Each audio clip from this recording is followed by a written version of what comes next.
Assalamualaikum YouTube kanalımıza abunachilari. Yana bir ustalık ukamiz 4 yil tumandan bo'ldi. Shunday deb kukni mebel taklab berdik. Ko'rishingiz mumkin. Kukni mebelimiz obshu 11 million so'm bo'ldi. 4,5 metr bo'ldi. Balandligi 240, 3 etaj bo'lib ishlab berdik.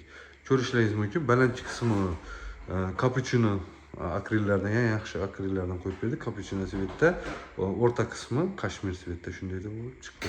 O'rta qismlarni, pastki qismlarni ruchka qo'yib berdik. Balandchi qismi biz ruchka variantda hozir 2025-yilda trendda bo'lib turgan bosimda ishlab berdik.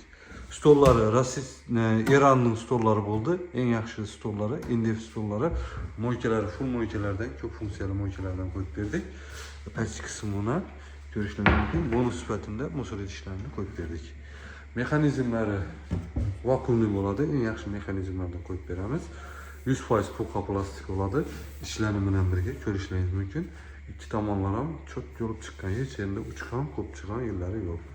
Ishlamizda biza 1 yil garantiya qo'yib beramiz. Shu mexanizmni osilib yo tushib qoladigan bo'lsa, besplatniy olib borib, ustanib ketib uzatib beramiz. Bellarida tortmalarni ko'rishingiz mumkin. Tandem bo'ladi. 30-40 kilogacha ko'taradi. Ichki qismlar ham indef bo'ladi. Skryuti mexanizmlari ko'rinmaydi.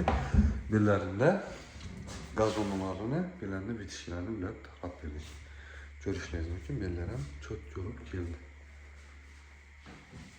Bu yerda qalam bellik monolarni shunday deb ishlab berdik. Kimga shunday mebellar kerak bo'lsa, o'zlarimizga murojaat etaverasizlar. Telefon raqamlarini kommentariy ofisiyada qoldiraman. Bemalol telefonga zakaz berishingiz mumkin. Xorazm bo'ylab borib rasmini olib, ustanib ketib berish besplatniy bo'ladi. Boshqa viloyatlarga kelishadigan narxlarda taklif beramiz. Bemalol telefonga zakaz berishingiz mumkin.